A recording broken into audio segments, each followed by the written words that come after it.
خطأ، الخطأ ده سيدفع ثمنه إنسان، صح ولا لا؟ قد يدفع ثمنه إنسان من حياته أو من حريته أو من ماله أو من عرضه، وهذا شيء غير مقبول عندي. ولو كان واحد، ولو كان واحد من مليارات، لا يقبل عندي، لأنه لا يعني أني أنا ها ها أني أنا أنصف معظم المجتمع، أقوم أضحي بظلم فئة من المجتمع أو واحد حتى من المجتمع، لن أضحي به. الإنسان عندي هو الإنسان، الإنسان عندي هو الإنسان. أحسنت، أحسنت. حاجة الإسلام، من اللي عندي يقيم بحاجة الإسلام؟ أنا لا أنكرها، أنا لا أنكرها. لاحظ، الذي يقيم عندي حاجة الإسلام هو المعصوم فقط. أنفهمت وجهة نظري؟ أنفهمت أخوي؟ حياكم الله. شوف، موضوع يعني إيش أثار بغياب المعصوم. خلاص، بغياب المعصوم إيش أسوي؟ بغياب المعصوم إيش أسوي؟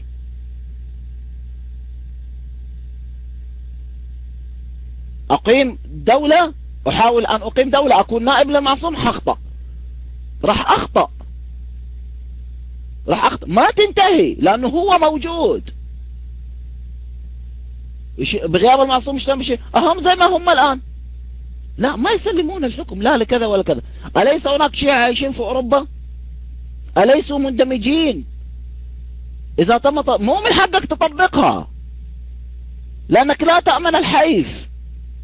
مو هي دي الإشكالية عندي، أنت لا تأمن الحيف من خلال تطبيقها، فكيف تطبقها؟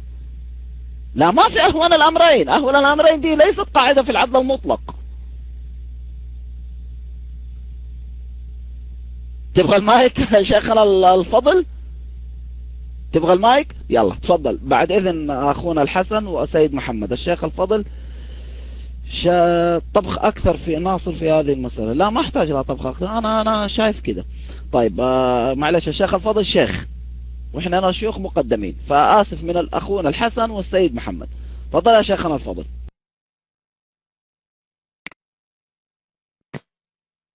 حياك الله عزيزي الحلال، الإخوة اللي رافعين أيديهم وأعتذر منهم. عزيزي الغالي يا ناصر، نفس الكلام الذي يعني حذرت منه وقعنا فيه. هذه المسألة مسألة تخصصية فقهية، هذا بحث فقهي تخصصي، اللي هو قضية الحكومة في زمن الغيبة. أنت الآن لما تقول رأيي واقعا أنت تفتي، ترى أنت الآن بصدد الفتوى. هذه القضية مي قضية ذوقية، مي سياسة القضية هذه، لا، هذه قضية دين، هذه فتوى شرعية. هل يجوز إقامة دولة في زمن الغيبة أو لا؟ والذي قال أنه يجوز، ما هي صورة هذه الدولة، هذه الحكومة؟ فالآن مثل ما واحد يقول والله رأيي صلاة الظهر 5 ركعات، نفس الشيء. لا عزيزي، خلينا لابد توضع النقاط على الحروف. المسألة هذه ما هي مسألة فقهية، مسألة فقهية عزيزي. هذه مسألة تخصصية. الرواية هذه هل هي صحيحة أو لا؟ ما هو المعنى المراد؟ والفقهاء عندهم في هذه المسألة 5 آراء. وش رأيك؟ 5 آراء موجودة ومطروحة على الساحة. رأيك عزيزي الغالي على الرأس والعين، لكن احتفظ به لنفسك. يعني رأيك لا بيقدم ولا بيؤخر، لا احنا نقلدك ولا انت بتعمل برأيك بالنهاية. يعني رأيك لا، ليس له لا أثر عليك ولا علينا. زين، شنو الفائدة؟ الفائدة المرجوة من طرح هذا الرأي، بل بالعكس أنا أقول هناك ضرر في هذا الرأي. لماذا؟ لأنه قد يكون هذا الكلام من باب الفتوى بغير علم، أن يفتي الإنسان بغير علم، وتعرف أنه هذا أمر محرم. من أفتى بغير علم لعنته ملائكة السماء، هذا المراد. فلذلك انقل الآراء الموجودة، قول أميل إلى هذا الرأي الذي يقول بهذا. أما تقول رأي مشكلة، يعني مشكلة أنه القضية مثل ما قلت قضية هذه تخصصية، والآن كل مرجع في بحثه الخارج في الفقه يتعرض لا نقد هذا. الله يرضى عليك. شنو أفيدك في ماذا عزيزي ناصر؟ شنو أفيدك بالضبط؟ أعطيني بالضبط شنو تبغاني أفيدك، يعني النقطة الأساسية. الموضوع عام جدا.